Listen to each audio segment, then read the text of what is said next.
Magandang panahon po mga ka-tax, Agosto 9.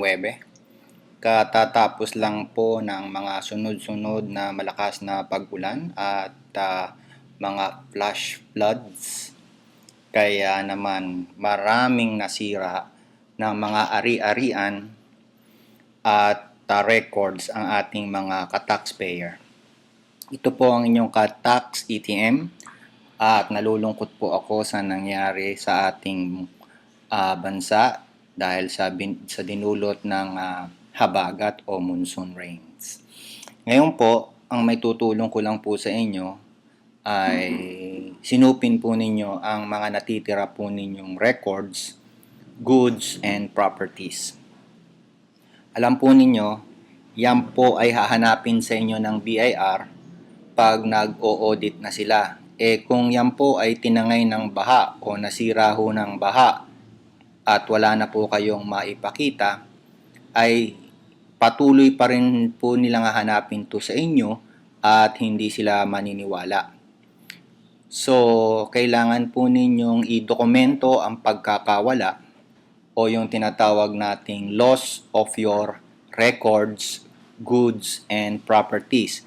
Para pag nag-issue po sila sa inyo ng LN, letter notice, nag-issue sila ng letter of authority, o kung ino-audit po kayo ngayon at yung records na ibibigay nyo sana sa kanila ay natangay na po ng baha, di wala na po kayong ibibigay.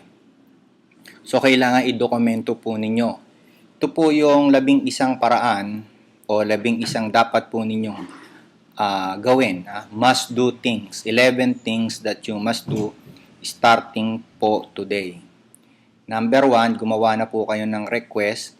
Ipa-receive po niya sa barangay officials nyo, sa barangay chairman o sa kagawad na humihingi kayo ng certification. Certification na nagkaroon po ng malaking baha sa inyong lugar. So, kung matanggap nyo po yung certification, dapat po ito po ay panotarize po ninyo. Hingin po nyo sa barangay official yung PIN niya o yung passport niya o kung ano pa mang identification niya at ito po ay panotarize po ninyo. Ngayon po, kung may pagkakataon po kayo at nandiyan pa rin po yung mga records ninyo na nasira o yung goods na nasira ng baha, bago po nyo linisin, kunan nyo po muna ng pictures. Huwag nyo pong galawin. O kung nagalaw nyo na, kunan nyo pa rin po ng pictures. Anong kukunan po ninyo ng pictures? Yung mga damaged goods, inventory, damaged equipments, kotse, o yung mga computer, properties, ayan po, yung machineries po ninyo, at saka yung records. Pinaka-importante, ano po? Yung records. Kasi dyan po kayo i-audit ng BIR. Katulad ng sales invoice, o basta lahat po ng records. Lalo na po yung sirang-sira na. Pagkatapos po nun, gagawa po kayo ng affidavit. Ang content po ng affidavit ninyo ay yung goods na nasira, equipments na nasira, properties na nasira, at records na nasira o nawala. Yun po yung gagawin po ninyo at ilalagay po nyo yung mga respective amounts. Of course, yung records po, wala pong amount yun, kasi na-charge nyo po sa expension. Pero very important po in determining yung inyong tax liability, kaya yan po nga hanapin. So, after that, number 5, gagawa po kayo ng affidavit. So, yung affidavit, number 4, gumawa na tayo affidavit. Yung affidavit po ninyo, very important, ang pipirma po yung presidente. At ika-countersign po ng accountant o nung treasurer. Kung wala po yung presidente, pwede na po yung accountant at treasurer ang pipirma. And then, of course, yung affidavit po, number 6, ay ipanonotarize po ninyo.